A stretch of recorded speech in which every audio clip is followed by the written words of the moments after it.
Selamat berjumpa kembali di dalam acara Bible Study, dan di kesempatan kali ini kita akan membahas dari Filipi pasal yang keempat, mulai dari ayat yang pertama sampai ayat yang ke-23. Pembacaan kita memang cukup panjang, tetapi kita mau ikuti satu persatu supaya kita bisa mengerti apa yang dimaksudkan oleh firman Tuhan di dalam pembelajaran kita pada saat ini. Saya akan bacakan buat kita semuanya dari Filipi pasal yang keempat, mulai dari ayat yang pertama sampai ayat yang ke-23. Karena itu saudara-saudara yang kukasihi dan yang kurindukan, sukacitaku dan mahkotaku, berdirilah juga dengan teguh dalam Tuhan, hai saudara-saudaraku yang kekasih.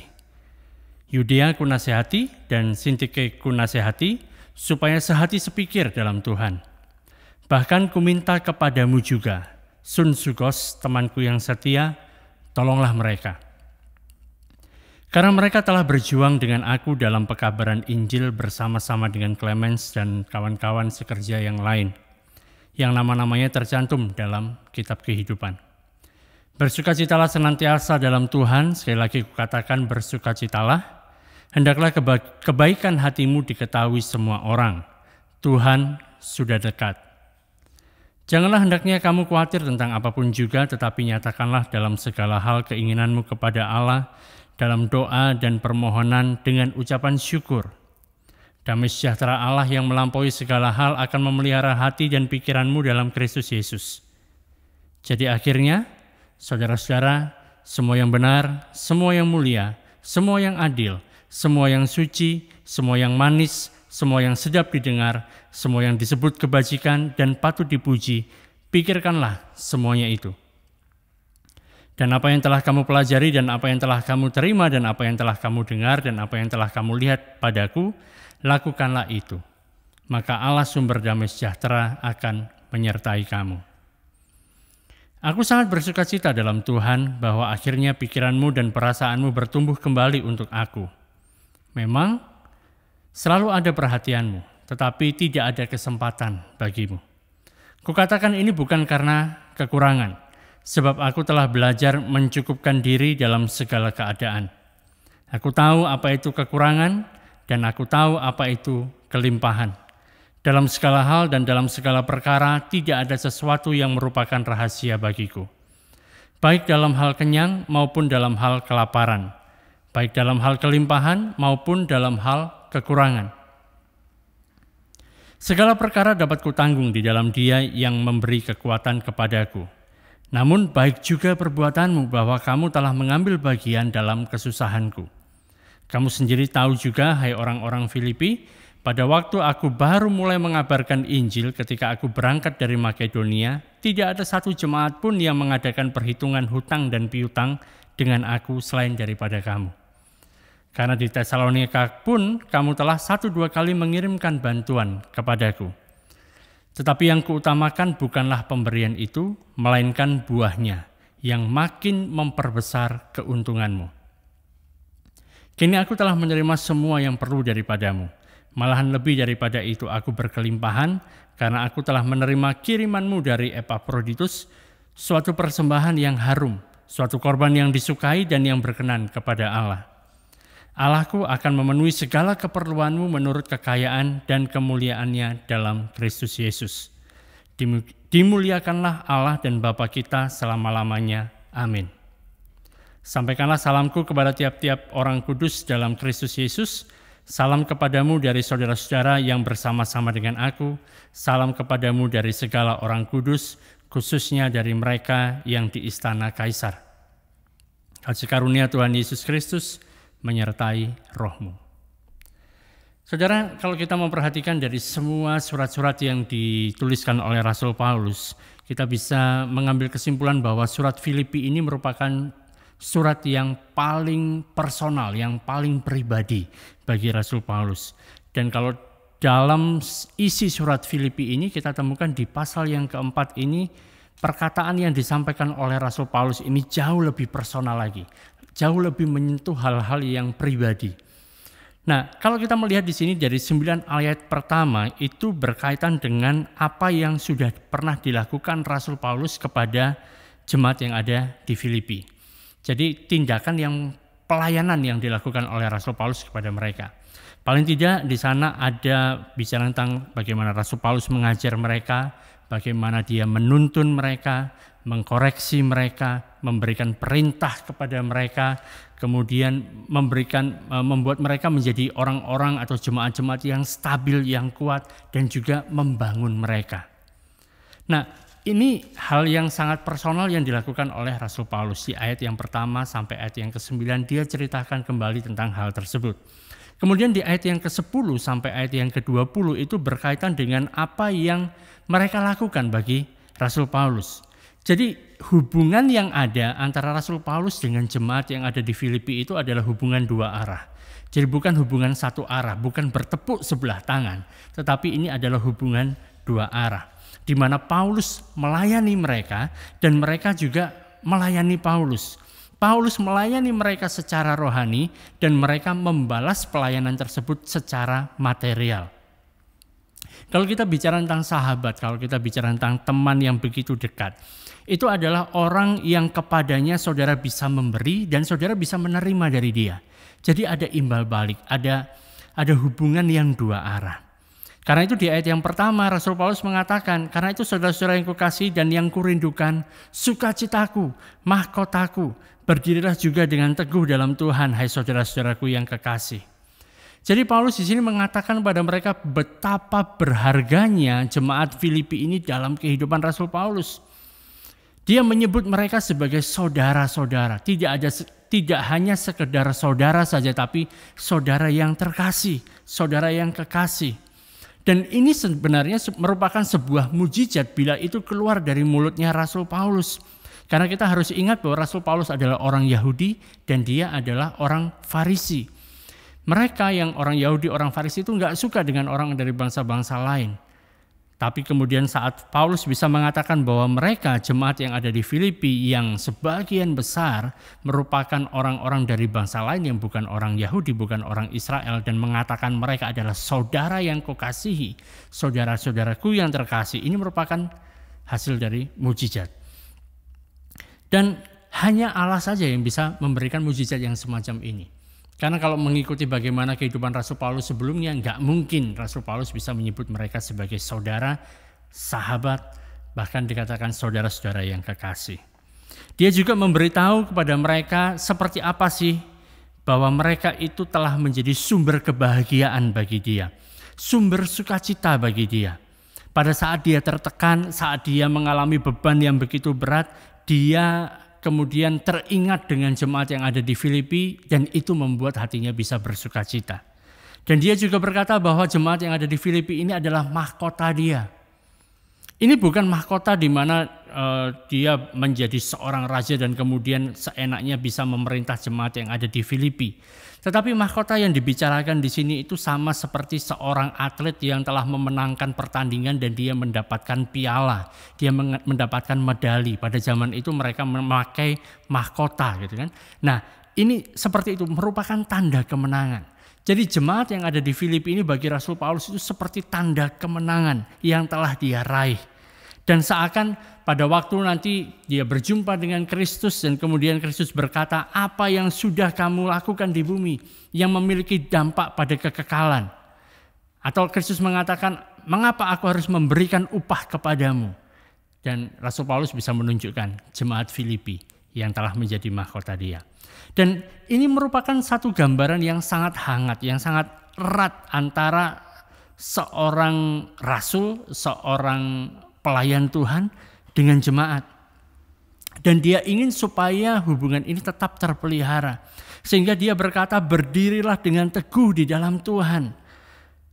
Ya kan? Kalau kamu terus berdiri teguh di dalam Tuhan, maka pandanganku, pikiranku tentang kamu akan tetap seperti ini.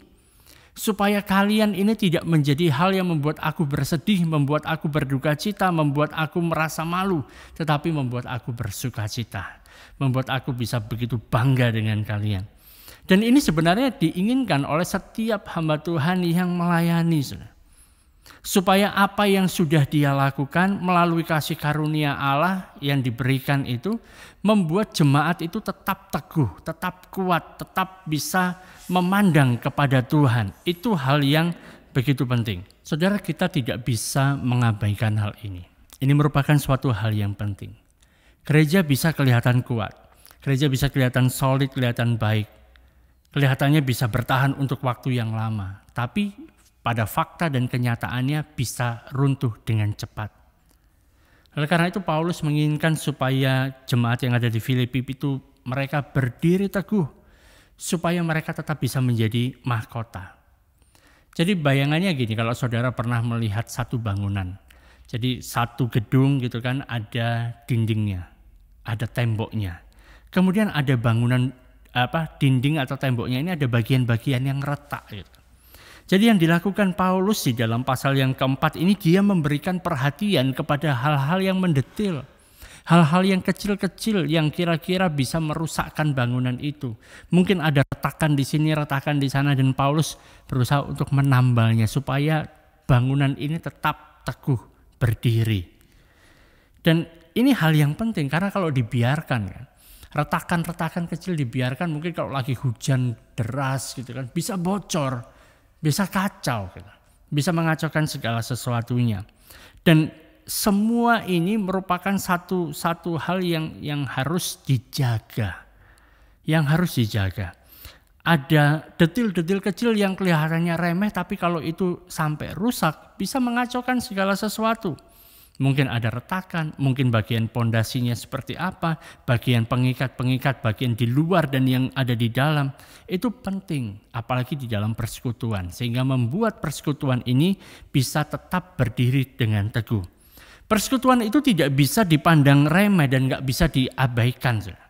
Sekalipun kelihatannya memang kuat, persekutuan ini kelihatannya memang bagus, didirikan dengan baik di atas pondasi yang baik, terus menerus perlu mendapatkan perhatian, nggak bisa diabaikan, nggak bisa kita mengatakan ya sudah dibangun ya udah dibiarkan saja, nggak bisa demikian.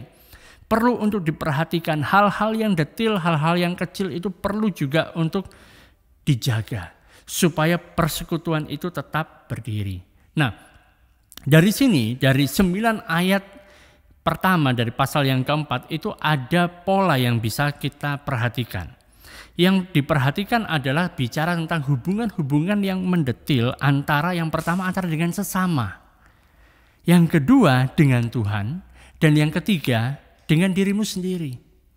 Ini 3 hal yang tidak bisa diabaikan. Tentang sesama itu seperti kalau dalam bangunan seperti temboknya, ya kan? Dengan sesama.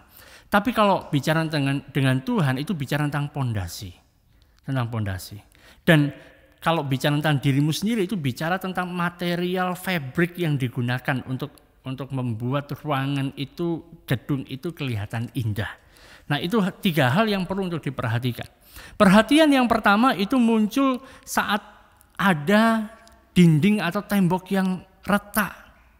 Ada keretakan hubungan antara sesama orang percaya. Dan ini memang bisa muncul. Dan Paulus mengatakan dengan jelas di sini di ayat yang kedua dan sampai ayat yang ketiga, dia katakan Yudea kunasehati dan Sintike kunasehati supaya sehati sepikir dalam Tuhan. Artinya mereka tidak sedang sehati sepikir nih. Ada keretakan hubungan di antara mereka. Bahkan di ayat yang ketiga Paulus mengatakan, "Kuminta kepadamu juga Sunsugos temanku yang setia, tolonglah mereka." Ini artinya keretakan yang terjadi di antara 2 perempuan ini cukup parah sehingga butuh pihak ketiga untuk menolong mereka. Nah, memang keretakan yang terjadi di Filipi ini antara 2 perempuan, tetapi kan itu tidak menutup kemungkinan keretakan yang bisa terjadi di dalam sebuah persekutuan itu bukan hanya melulu harus perempuan. Laki-laki juga bisa menyebabkan ada keretakan seperti ini. Jadi nggak usah berlebih-lebihan mengatakan, oh hanya perempuan saja yang bisa pecah, yang bisa bertengkar seperti ini. Laki-laki juga bisa. Tapi kira-kira kan, kalau saudara menempatkan diri sebagai si Yudea atau sebagai Sintike ini, kemudian mendapatkan surat dari Rasul Paulus, dan surat itu biasanya dibacakan di depan umum, di depan semua jemaat. Waktu dibacakan sampai kepada bagian ini di mana mereka membacakan nama saudara sedang ditegur nih. Kira-kira perasaannya seperti apa kalau saudara menjadi Yudea atau menjadi Sintike di sini? Saat surat ini dibacakan di depan seluruh jemaat, terus kemudian mendengar, Yudea, ku nasihati kamu. Sintike, Ku nasihati kamu supaya kalian sehati sepikir di dalam Tuhan. Kira-kira gimana? Ya. Dan Paulus mengatakan, aku mau kalian itu bisa berdiri teguh. Tetapi sekarang rupanya ada bagian tembok ini yang sedang retak. Dan aku mau hal yang retak itu, tembok yang retak itu segera untuk diperbaiki. Supaya kerusakannya enggak menjadi semakin parah. Kalau saudara melihat dari arti nama kedua orang ini kan, Yudea. Yudea itu artinya sweet fragrance. Jadi kayak aroma yang manis, yang enak gitu, yang indah. Atau bicara tentang prosperous journey atau perjalanan yang penuh dengan kemakmuran. Sedangkan Sintike itu artinya adalah fortunate, dia beruntung, keberuntungan. Jadi suatu hal yang indah bertemu dengan keberuntungan selalu berantem, jadi enggak menjadi indah lagi dan menjadi enggak beruntung lagi. Nah, perhatikan apa yang dilakukan Paulus saat menghadapi keretakan yang terjadi di dalam satu persekutuan. Yang pertama adalah saat terjadi masalah seperti itu di dalam sebuah persekutuan, dia membuatnya menjadi suatu hal yang publik. Dia buka di depan umum. Sebab ini bukan permasalahan pribadi, bukan permasalahan secara privat saat dua orang percaya yang kemudian mereka mengalami keretakan. Hubungan mereka itu bukan hal privat, bukan hal pribadi. Sebab ini akan mempengaruhi struktur dari seluruh persekutuan. Karena itu merupakan suatu hal yang perlu diketahui secara publik. Dan Paulus tidak ragu untuk menyebutkan, untuk membereskan permasalahan ini secara terbuka. Langsung ngomong di depan, Yudea, Sintike, aku nasihati kalian. Jadilah kalian sehati sepikir. Jangan berantem terus. Jangan berselisih paham terus. Itu yang pertama. Yang kedua adalah dia berbicara kepada kedua orang ini dan menyelesaikannya dari dua arah. Enggak hanya dari satu arah saja. Dia selesaikan dari dua arah. Enggak hanya ngomong pada satu orang, tapi dua-duanya dikasih tahu. Itu prinsip yang kedua. Yang ketiga adalah dia menyampaikan ini, nasihat dia, teguran dia itu dari dasar yang benar. Sebab kalian berdua itu adalah saudara sebagai satu keluarga. Kalau kita berada di dalam satu keluarga kan, misalnya kita bermasalah, di dalam keluarga kita bisa bermasalah satu dengan yang lain anggota keluarga. Tetapi permasalahannya adalah setelah waktu kita bermasalah satu dengan yang lain sebagai anggota keluarga, misalnya kakak dengan adik bermasalah berantem, nggak bisa pindah ke keluarga yang lain. Keluargamu ya tetap itu. Gitu. Jadi lebih baik dibereskan, diselesaikan. Nggak bisa kita pindah-pindah keluarga. Awalnya dari keluarga A, gara-gara berantem sama kakaknya, sama adiknya, pindahlah aku nggak mau lagi di keluarga A, aku mau jadi keluarga B misalnya. Nggak bisa seperti itu, keluarganya tetap sama. Hal yang keempat adalah yang menyadari bahwa kedua orang ini mereka membutuhkan pertolongan. Karena itu Rasul Paulus mengundang seseorang yang lain untuk menolong mereka. Ada pihak ketiga yang bisa mendengar permasalahan mereka dan yang kemudian bisa membantu mereka. Ini hal yang penting. Jadi seringkali permasalahan yang kita hadapi yang terjadi dalam kehidupan kita, mungkin kita nggak bisa selesaikan sendiri. Kita butuh orang ketiga yang bisa membantu. Dan pastikan memang saat minta tolong ya orang itu capable atau mampu untuk membantu kita. Hal yang kelima adalah waktu Rasul Paulus bicara tentang hal ini, meminta orang untuk membantu, yaitu Sunsugos ini diminta untuk membantu kedua orang perempuan yang sedang berantem ini. Paulus tidak menjelek-jelekkan kedua orang perempuan ini. Tapi dia mengatakan hal-hal yang baik tentang mereka. Saudara, kita sangat mudah untuk menjelekkan orang saat terjadi permasalahan. Oh memang dia itu karena dia itu malas lah, dia itu cerewet lah, banyak hal kita bisa menyalahkan mereka. Tapi yang dilakukan Rasul Paulus ini, dia tidak menyalahkan mereka, tidak menjelek-jelekkan mereka, tapi mengatakan hal-hal yang baik. Paulus mengatakan bahwa mereka ini, Yudea dan Sintike ini juga mereka telah berjuang bersama-sama dengan aku di dalam perkabaran Injil. Memang sekarang mereka sedang berselisih paham, memang mungkin sekarang mereka lagi bertengkar, tetapi lihatlah hal-hal baik yang sudah mereka lakukan bersama. Dan yang paling penting, prinsip yang keenam adalah Allah tidak menghapus nama mereka dari kitab kehidupan. Jadi jemaat yang ada di Filipi diminta untuk perlu terus berdiri teguh. Dan ini merupakan salah satu hal yang perlu untuk mereka lakukan. Berdiri teguh itu artinya berdiri bersama-sama, bukan sendirian. Kalau mereka tidak bisa berdiri teguh bersama-sama, maka mereka tidak bisa menghadapi dunia yang begitu kejam. Nah, di ayat yang keempat sampai ayat yang ketujuh bicara tentang hubungan kita dengan Tuhan. Tadi bicara dengan sesama, sekarang kita masuk dengan hubungan kita dengan Tuhan. Dan hubungan kita dengan Tuhan itu merupakan satu pondasi dari satu persekutuan. Dan kalau ini kacau bisa terjadi keretakan juga. Jadi hal pertama yang bisa terjadi pada pondasi sebuah bangunan adalah kalau keretakan itu bisa terjadi pada saat pondasi ini mulai tenggelam. Saat pondasi ini mulai jatuh, mulai ambles gitu kan. Fondasinya nggak kuat lagi, maka itu bisa meruntuhkan seluruh bangunan. Dan ini merupakan hal yang sangat memprihatinkan. Kalau pondasi satu bangunan ini mulai hancur, mulai keropos. Dan ini merupakan hal penting supaya kita segera menyelesaikannya. Perlu untuk diperbaiki. Karena itu di ayat yang keempat sampai ayat yang ketujuh Rasul Paulus mengatakan supaya mereka bersukacita di dalam Tuhan. Sekali lagi kukatakan bersukacitalah. Hendaklah kebaikan hatimu diketahui semua orang, Tuhan sudah dekat. Janganlah hendaknya kamu khawatir tentang apapun juga, tetapi nyatakanlah dalam segala hal keinginanmu kepada Allah dalam doa dan permohonan dengan ucapan syukur. Damai sejahtera Allah yang melampaui segala akal akan memelihara hati dan pikiranmu dalam Kristus Yesus. Dari sini kita bisa melihat ada 3 dimensi yang bicara tentang pondasi kita di dalam Tuhan. Yang pertama adalah kita menjadi orang-orang yang bisa menikmati Tuhan. Ada orang-orang Kristen, ada orang-orang yang mengaku sebagai orang percaya yang tidak bisa menikmati Tuhan. Kehidupannya tidak ada sukacita, tidak ada damai sejahtera, tidak ada hal yang begitu bergairah bersama-sama dengan Tuhan. Saudara, orang Kristen itu sebenarnya selalu memiliki sesuatu yang dapat dia nikmati. Sekalipun segala sesuatu hal yang lainnya di sekitar kehidupan dia itu lagi kacau. Mungkin orang-orang pergi dan lain sebagainya, mungkin jadi nggak enak. Tapi selalu akan ada hal-hal di mana kita bisa bersukacita, kita bisa menikmatinya. Kita tetap bisa bersukacita di dalam Tuhan. Kata kuncinya di sini adalah bersukacitalah senantiasa dalam Tuhan. Bukan dalam dirimu sendiri, tapi dalam Tuhan. Dan memang bisa dikatakan itu hal yang sulit untuk dilakukan. Karena memang ada masa-masa di mana kita mengatakan mau bersukacita, memuji Tuhan, mengatakan haleluya dalam masa yang enak, gampang. Tapi ada kalanya di mana kita sulit untuk mengatakannya. Mengatakan puji Tuhan itu agak sulit. Tapi kita perlu melakukan hal itu.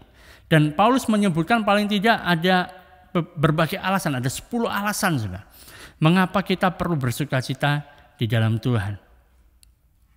Jika saudara dan saya, jika kita tidak bisa menemukan alasan untuk kita bisa bersukacita di dalam Tuhan, maka saat itu ada keretakan di dalam pondasi kehidupan saudara.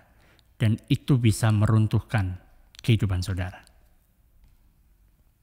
Jadi ada banyak alasan.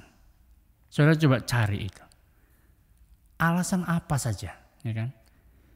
Minimal saudara cari 10 alasan nih, hari ini kenapa saudara perlu untuk bersukacita, ya kan? Alasannya apa saja? Coba dicari. Nah, berikutnya adalah kita perlu menjadi orang-orang yang mengharapkan, yang menantikan Tuhan. Ayat yang kelima dikatakan hendaklah kebaikan hatimu diketahui semua orang, Tuhan sudah dekat. Dikatakan di sini sebuah sikap untuk kita mau untuk memberi. Ada sikap di mana kebaikan hati kita bisa diketahui semua orang. Sikap yang bersikeras tidak mempertahankan hak. Tidak mempertahankan pendapatku pokoknya harus seperti ini. Tapi kita tahu kapan kita harus melepaskan hak kita. Kita tahu kapan kita harus melepaskan pendirian kita yang seperti ini. Kapan kita harus mundur. Kita tahu kapan waktunya itu. Sikap yang kita memilih untuk kita, oke lah gak masalah aku menderita. Daripada aku menimbulkan penderitaan bagi orang lain. Dan saat saudara dan saya tahu bahwa Tuhan itu segera datang. Dan waktu dia datang dia akan memberikan upah kepada kita. Maka kita tidak takut kehilangan apapun yang ada pada saat ini. Saat dia kembali nanti, saat dia menjemput kita, saat kita berjumpa dengan dia. Segala sesuatunya akan dipulihkan dan itu jauh lebih baik. Dan sikap ini akan mempengaruhi hubungan kita dengan dunia, hubungan kita dengan orang lain. Mereka akan tahu bahwa kita adalah orang-orang yang gak mau jadi masalah bagi orang lain. Dan bagi kita mau mengalah pun tidak jadi masalah. Karena apa? Tuhan Yesus akan datang kembali segera. Dia akan datang segera. Dan pada waktu dia datang, kita pasti menang. Hal yang ketiga adalah kita menjadi orang-orang yang tidak khawatir.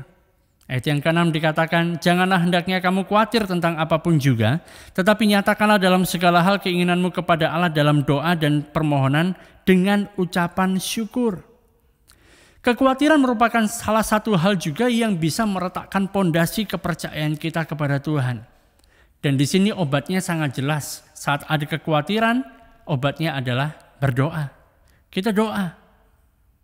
Tetapi banyak orang menemukan bahwa doa itu, aku sudah berdoa Pak. Sudah melakukan doa semalam suntuk misalnya. Tetapi kekhawatiran itu tetap ada. Tidak sembuh ini kekhawatiran ini. Mengapa demikian? Karena salah berdoa. Ada dua hal, saudara, dalam doa yang bisa mengurangi kekhawatiran, yang bisa menghilangkan kekhawatiran. Yang pertama adalah saudara mengajukan doa itu, menaikkan doa itu di dalam permohonan. Permohonan itu hal spesifik, apa yang saudara butuhkan, bukan secara umum. Ya, Tuhan, aku minta supaya mendapatkan jodoh. Ya, mintalah spesifik jodohnya seperti apa. Enggak secara umum, yang penting laki-laki atau yang penting perempuan. Enggak begitu. Mintalah secara spesifik permohonan apa yang kamu inginkan, apa yang kamu butuhkan. Dan kemudian yang berikutnya adalah selain permohonan, ada juga ucapan syukur. Jadi kalau mau diibaratkan ada orang yang berkata bahwa doa tanpa ucapan syukur ini bagaikan burung tanpa sayap. Jadi burungnya memang ada tapi nggak bisa terbang. Jadi doa ada ucapan syukur. Kita mengatakan Tuhan tolong untuk hal ini. Tetapi aku mengucap syukur untuk hal itu. Nah, jadi ada permohonan, ada ucapan syukur. Dan semua hal ini inklusif termasuk di dalamnya. Di mana kita bisa senantiasa bersukacita, kita menunjukkan kebaikan hati kita kepada semua orang, kita mengucap syukur, kita tidak khawatir tentang apapun, semuanya itu menjadi satu paket.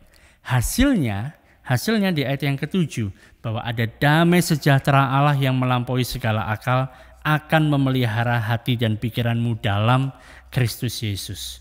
Dan damai sejahtera Allah ini yang memelihara hati dan pikiran kita dalam Kristus Yesus ini sebagai batasan, sebagai pertahanan kita. Ada damai sejahtera Allah di dalam kehidupan kita. Wah, ini hal yang dahsyat. Itu hubungan yang kedua ya, berkaitan dengan Tuhan.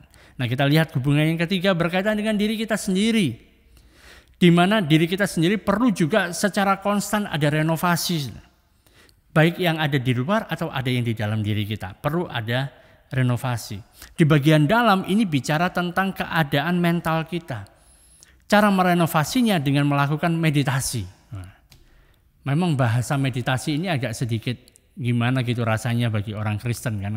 Rasanya berkaitan dengan dunia-dunia lain.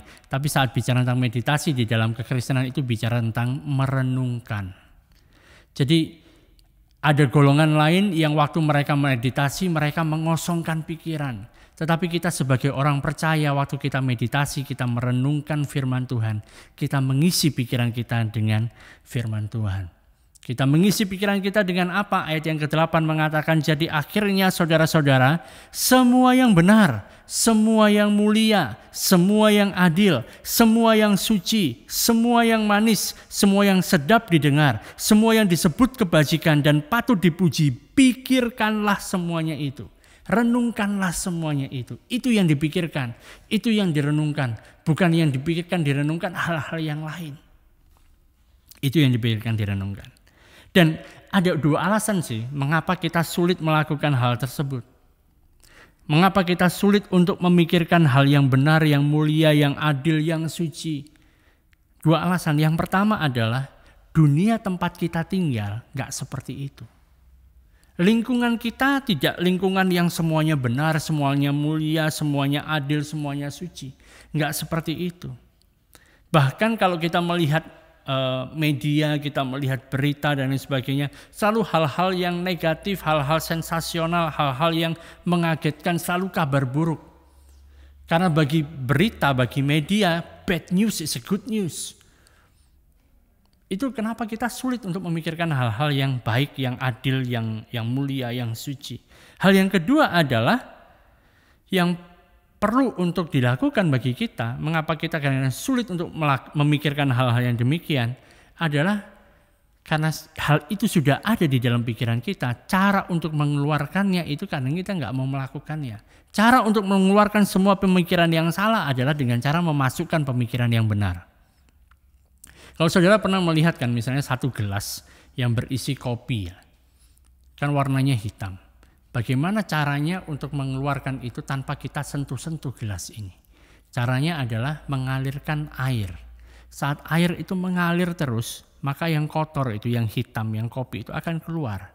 Terus saja dialirkan. Jadi ada pikiran baru yang dialirkan masuk di dalam pikiran kita. Maka pikiran-pikiran yang salah, pikiran-pikiran yang buruk itu akan keluar dengan sendirinya. Jadi cara untuk mengeluarkan pikiran yang salah adalah memasukkan pikiran yang benar. Dan memang sulit melakukan ini. Ini big struggle, pergumulan besar. Tapi artinya saudara, setiap kali kita mau mikir, pakai filter dulu, difilter dulu. Ini hal yang baik tidak? Ini hal yang mulia tidak? Ini hal yang suci, yang adil atau tidak? Kalau memang tidak, nggak usah dipikir. Ada yang mengatakan begini saudara, you cannot help a bird flying above your head. Kita nggak bisa melarang burung itu terbang di atas kepala kita. Tetapi kita bisa melarang burung itu membuat sarang di atas kepala kita. Ya, waktu dia hinggap di kepala kita, kita usir dia. Itu yang bisa kita lakukan. Itu hal yang dari dalam. Praktek meditasi, mengisi pikiran kita dengan hal-hal yang baik. Semua hal benar, mulia, adil, suci, manis, sedap didengar, yang disebut kebajikan, patut dipuji, pikirkanlah semuanya itu. Itu di dalam. Kemudian yang di luar adalah kita praktek untuk melakukan imitasi. Nah kalau bicara tentang imitasi, kayaknya orang Indonesia juga pintar juga untuk melakukan imitasi. Ya, meniru sesuatu, itu gampang untuk dilakukan. Ayat yang ke-9 mengatakan, dan apa yang telah kamu pelajari, dan apa yang telah kamu terima, dan apa yang telah kamu dengar, dan apa yang telah kamu lihat daripadaku, lakukanlah itu. Maka Allah sumber damai sejahtera akan menyertai kamu. Kita bisa meneladani orang-orang kudus. Kita bisa meneladani seperti apa yang dilakukan oleh Rasul Paulus, meniru apa yang dilakukan oleh dia. Bagaimana kita meneladani orang-orang kudus ini. Tapi yang penting adalah kita tetap memandang kepada Yesus. Sekalipun kita meneladani orang-orang kudus yang ada. Jadi saat hubungan kita dengan Tuhan benar, maka damai sejahtera itu datang. Tetapi kan saat hubunganmu dengan dirimu sendiri itu benar, maka Allah sumber damai sejahtera itu datang. Wah, ini hal yang keren saudara. Dan ini merupakan satu gambaran di mana bagaimana sebuah persekutuan itu bisa berdiri teguh menurut Rasul Paulus. Di mana waktu ada keretakan di dinding itu diperbaiki. Hubungan satu orang dengan orang lain itu menjadi benar. Kemudian keretakan dalam hal pondasi juga diperbaiki, di mana hubungan kita dengan Allah itu ada, sehingga menghasilkan ada damai sejahtera Allah di pusat, di tengah-tengah persekutuan yang kita miliki.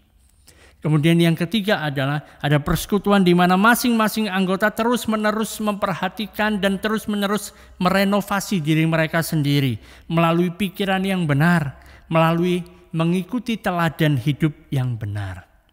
Disinilah di mana sebuah persekutuan atau kumpulan orang percaya ini bisa berdiri teguh. Dan kapanpun dikatakan ada istilah berdirilah teguh, itu ada satu kesan peperangan saudara. Makanya harus berdiri teguh. Karena itu kita selalu memerlukan damai sejahtera. Saat dikatakan berdiri teguh, supaya apa? Ada damai sejahtera. Dan ini merupakan hal yang penting. Nah, saya akan lanjutkan pembahasan untuk ayat 10 dan seterusnya di dalam video yang berikutnya. Tetap stay tune. Kalau belum subscribe, silakan subscribe. dan ikuti Bible Study berikutnya. Tuhan Yesus memberkati.